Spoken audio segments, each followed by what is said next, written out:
할렐루야, 사랑하는 반석의 성도 여러분, 2월 16일 화요일 아침 아까베 시간이 돌아왔습니다. 오늘은 누가복음 14장 25절에서 35절까지 말씀으로 함께 주께서 주시는 말씀 은혜로 나누고자 합니다. 우리는 거의 1년여 가까이 코로나 바이러스로 인하여 영향을 받고 있습니다. 참 많은 폐해가 있고 안타까움이 있고 또 두려움이 있는 것 사실이지만은, 그러나 또 다른 각도로 보면 우리에게 유익을 가져다 주는 것이 있습니다. 그 중에 우리가 좀 유익이라고 생각할 수 있는 것은, 그동안 우리가 신앙생활을 해왔던 것들을 다시 점검할 수 있는 기회라 생각이 되는 것입니다. 그동안 내가 예배만 드리는 형식적인 신앙인이었는지, 아니면 주님께서 말씀하시는 주님을 따르는 제자였는지, 이것들을 외적인 그 푸시에 의하여 우리가 생각해 볼 수 있고, 또 다시금 신앙의 옷 매무새를 이렇게 가다듬을 수 있는 좋은 기회라 저는 생각이 됩니다. 오늘 예수님이 그 예루살렘으로 향하는 길목에서도 수많은 사람들이 따라다녔습니다. 그런데 주님이 항상 강조하는 것은, 너희가 무리로 나를 따라다니느냐, 아니면 제자로서 나를 따라다니는가, 이렇게 계속해서 물으시면서 참된 제자로 서주기를 그렇게 예수님은 기대하시고 초대하신 것이죠. 자, 오늘 본문 말씀도 그와 동일한 메시지입니다. 25절에 보면은 수많은 무리가 함께 갈새 예수께서 돌이키사 이르시되, 이렇게 시작을 하는데요. 우리가 어제 살펴보았듯이 한 바리새인 지도자가 자기의 친구와 그리고 율법 교사들을 잔치에 초대하고 예수님까지 초대했죠. 여러분, 그 자리에서 예수님은 서로 높은 자리에 앉으려고 하는 그들을 꾸짖으시고, 하나님의 나라는 너희들이 생각하지 못한 이 땅에 소외되고 또 가난하고 병들고 이러한 자들의 것이니라 하고 겸손하게 살아갈 것을 주님께서 약속을 하셨습니다. 이 예수님의 말씀을 들었던 수많은 그때 당시에 소위 하층 계급층들이 예수님의 이 말과 행동, 그리고 그의 진실된 이 말씀으로 인하여서 무리들이 환호하면서 주님을 따르고 있었습니다. 그런데 주님은 그들이 이제 내가 천국 잔치에 당연히 참석할 수 있다고 하는 그런 가능성을 생각하면서 예수님을 막 따라다니는 그 무리를 향하여 오늘 25절 하반절에 보니까 예수께서 돌이키사 말씀하셨습니다. 그들의 생각과 달리, 그들의 무엇을 기대하는 것, 그것을 쫓아왔던 것과 달리 예수님은 완전히 주제를 바꾸어 돌이켜 말씀하셨습니다. 뭐라고 얘기하셨냐면은 26절, 물은 내게 오는 자가 자기 부모와 처자와 형제와 자매와 더욱이 자기 목숨까지 미워하지 아니하면 능히 내 제자가 되지 못하고. 자, 이 본문도 예수님 말씀 가운데 많이 오해가 되는 부분인데요.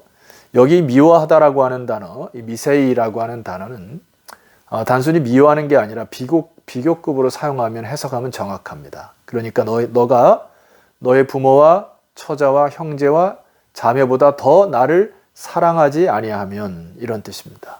즉 주님께서 말씀하시는 것은, 너가 나를 구세주로 믿고 따른다고 하면은 사랑의 우선순위를 바로 세워라, 이렇게 얘기하는 것이죠. 그래서 따라서 우리 인간의 생각들을 완전히 뒤바꾸어 말씀하십니다.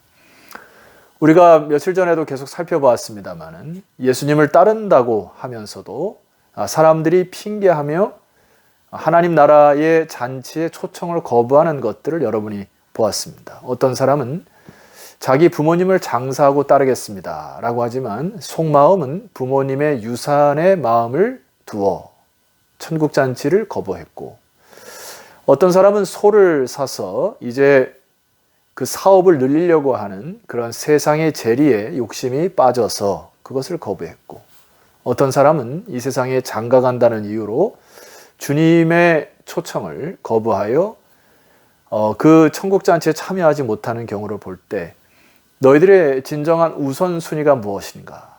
이 세상에 있는 모든 가치와 의미보다 나를 더 사랑할 수 있는가? 라고 주님께서 질문을 무리들에게 또 저와 여러분에게 하시는 것입니다.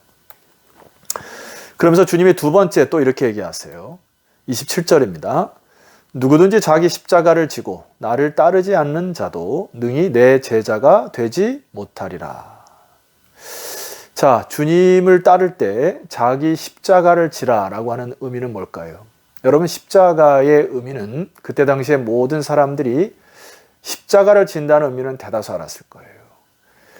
이 십자가를 진다는 것은 죽음이었고, 그 다음에 이 형벌의 하나였기 때문에 이 많은 사람들이 험한 십자가라고 생각을 한 것입니다. 그러니까 주님이 이들에게 얘기하는 것은 너가 나를 따를 때에 나를 믿는다는 이유로 박해와 손실이 있을 때라도 그 험한 십자가를 지고 나를 따를 수 있는 결단이 있는가 질문하시는 겁니다. 그래서 주님은 주저하는 무리들을 향하여 두 가지 비유를 하시죠. 첫 번째 비유가 망대 비유, 두 번째 비유는 전쟁 비유, 임금의 전쟁 비유입니다. 자, 첫 번째 비유를 말씀드려 보겠습니다. 28절에서 30절 한번 읽어드리겠습니다. 너희 중에 누가 망대를 세우고자 할진대 자기의 가진 것이 준공하기까지 족할는지 먼저 앉아 그 비용을 계산하지 아니하겠느냐. 당연하죠. 이것이 손해보지 않기 위하여 그리고 완공할 때까지 그 비용을 잘 계산할 수밖에 없는 상황을 말씀하시죠. 굉장히 상식적인 것이죠. 29절 그렇게 아니하여 그 기초만 쌓고 능히 이루지 못하면 보는 자가 다 비웃어 이르되 이 사람이 공사를 시작하고 능히 이루지 못하였다 하리라. 망대를 하나 세울 때라도 많은 관심과 또 계략 또 생각이 있어야 되고 돈 계산과 계획을 잡듯이 너가 나를 따라올 때도 당연히 먼저 이 깊은 생각을 하고 따라와야 되는 거 아닌가. 예수님께서 말씀하신 제자의 길은 이 세상의 안락함과 물질이 보장이 되지 아니하는 참 어려운 길인데 너 그것을 알고 나를 따라오는가? 이 주님의 질문이에요. 자, 한 가지만 더 이 비유를 살펴보고 좀 정리해 볼까 합니다. 31절이에요. 또 어떤 임금이 다른 임금과 싸우러 갈 때에 먼저 앉아 1만 명으로서 저 2만 명을 거느리고 오는 자를 대적할 수 있을까 헤아리지 아니하겠느냐. 32절 만일 못할 터이면 그가 아직 멀리 있을 때에 사신을 보내어 화친을 청할지니라. 여기에 임금이라고 하는 단어는 바실리우스라고 하는 단어로서 전쟁에 나오는 통치자, 지휘자를 이야기합니다. 그러니까 전쟁을 할 때에도 적군이 2만 명을 거느리고 오는 자를 내가 1만 명으로 상대하기가 어려우므로 이것을 계산하여 생각하여 화친을 먼저 청하는 방법도 있고 이런 여러 가지 방법들을 신중하게 생각하는 것, 그것이 너무나 당연하다는 것입니다. 주님이 이 무리들에게 이야기하는데 이런 얘기를 하시는 거예요.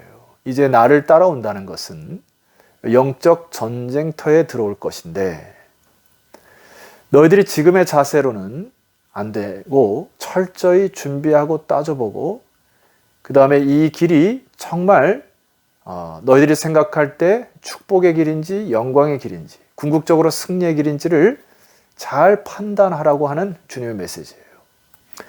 자, 그 결과로 33절 말씀 보니까 이렇게 말씀합니다. 이와 같이 너희 중에 누구든지 자기의 모든 소유를 버리지 아니하면 능히 내 제자가 되지 못하리라.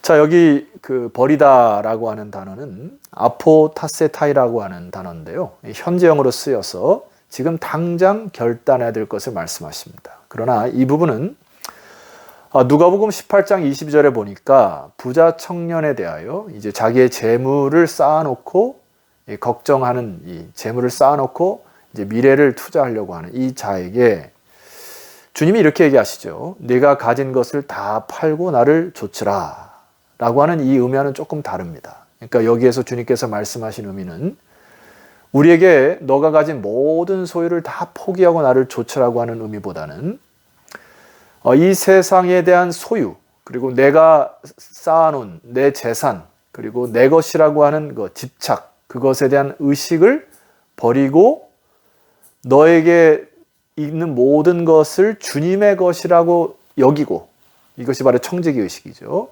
그리고 나를 따라야 된다.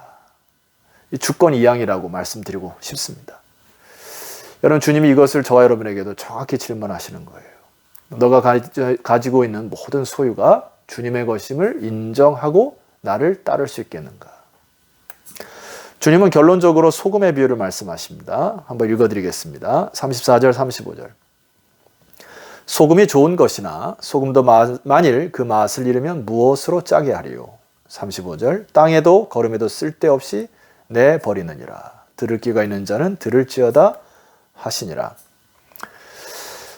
이 팔레스타인에서 거둬들인 이 소금은 우리의 일반적인 소금과 조금 다릅니다. 여러분, 사해라고 하는 곳은 이 세상에서 가장 그 소금에 대한 그 염화납트륨의 농도가 짙은 곳이죠. 그래서 그것을 얻기 위하여 먼저 증발을 시키고 나면 소금과 광노석과 찌꺼기들이 남게 된답니다. 그래서 소금이 먼저 결정되므로 그것들을 모으면 소금이 되지만은 쓴맛을 내는 광노석을 소금으로 착각하여 채취하고 나면 그 광노석 표면에 염분이 묻어 있기 때문에 겉으로는 소금처럼 보이지만은 소금이 녹아버려 용해되고 나면은 그것은 어느 순간 맛을 잃어버린 형태는 소금의 형태지만은 맛을 잃어버린 소금이 된다는 것입니다.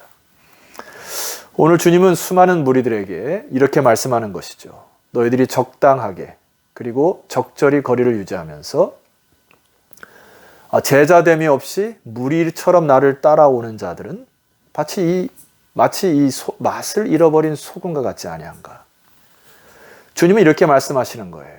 너희들이 참된 제자로 나를 따라와야 진정한 소금의 맛을 내고 이 사회를 부패를 방지하게 하는 소금의 역할을 감당할 수 있는데, 주님은 오늘 우리를 제자로 부르시는 것입니다. 주님 뭐라 말씀하셨죠? 이 세상의 물질과 번영에 대한 집착, 그리고 내 소유와 내 것이라고 하는 애착, 이것으로 온통 사로잡혀 있으면 우리는 맛을 낼 수 없는 이 제자됨의 자세로 살아가지 못하는 그러한 사람이 된다는 말씀입니다. 주님은 이렇게 얘기해요. 주일날도 말씀드렸지만 우리가 주님을 위하여 포기하고 십자가를 지고 이 세상에서 손해보고 또 양보하는 모든 것들이 여러분 정말 손해가 날까요? 정말 주님이 모든 소유를 버리고 너가 가진 모든 주권을 나에게 이양하면 여러분 우리가 정말 손해가 나는 인생을 살아갈까요? 저는 그렇게 생각하지 않습니다.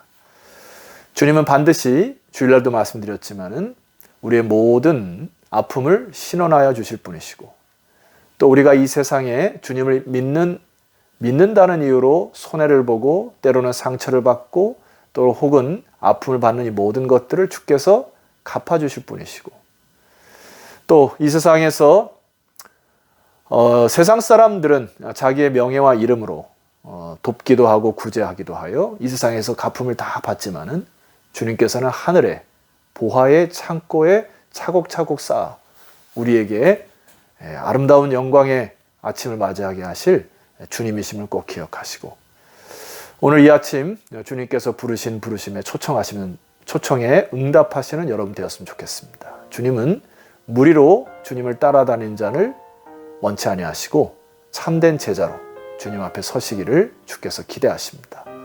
오늘 이 제자됨의 결단이 저와 여러분에게 있기를 소망하면서 기도로 마감할까 합니다. 기도드리겠습니다. 하나님 아버지 감사합니다.